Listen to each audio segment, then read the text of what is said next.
1,000 years of glacial ice reveal prosperity and peril in Europe. This is by the American Geophysical Union. Europe's past prosperity and failure, driven by climate changes, has been revealed using 1,000-year-old pollen, spores, and charcoal particles frozen in fossilized in glacial ice.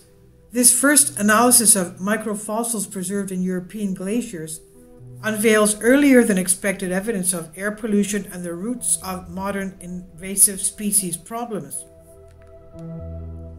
A new study analyzed pollen, spores, charcoal, and other pollutant frozen in the Col Gnifetti Glacier on the Swiss and Italian border. The research found changes in the composition of these microfossils corresponding closely with known major events in climate, such as the Little Ice Age, and well-established volcanic eruptions as well.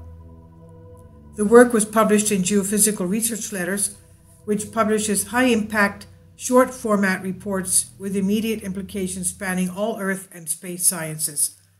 The industrialization of European society also appeared clearly in the microfossil records, and in some cases shows up sooner than expected.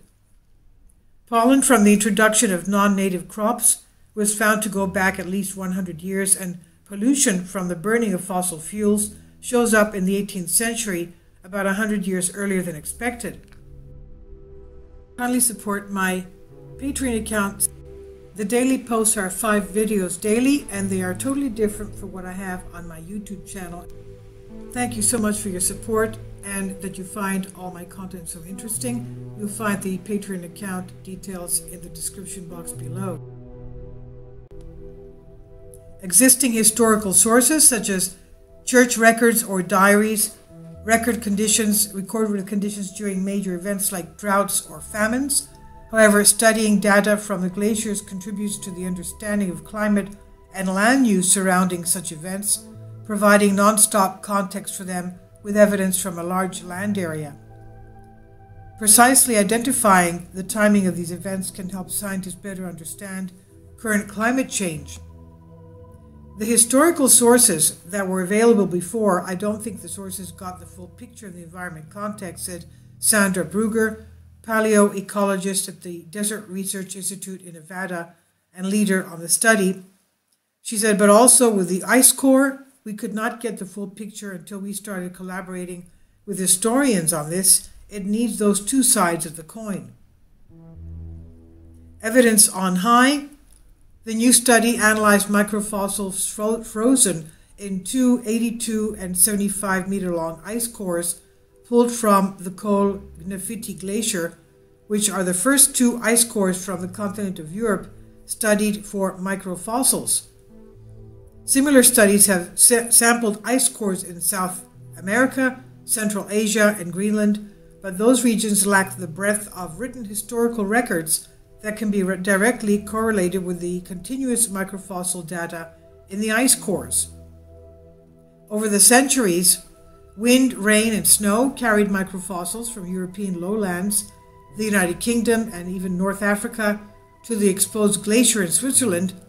Ice in the glacier site dates back tens of thousands of years, and the altitude of Col Gnifetti, 4,450 meters above sea level, that's about 13,000 feet, means the ice was likely never subjected to melting, which could mix the layers of samples and create uncertainty in the chronology of the record.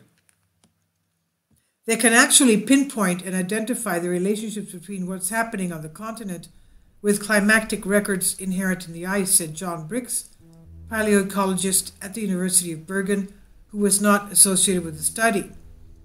He said they can develop in a stronger way this link between human civilization and change and climate, particularly in the last 1,000 years or so, when conventional pollen analysis is rather weak.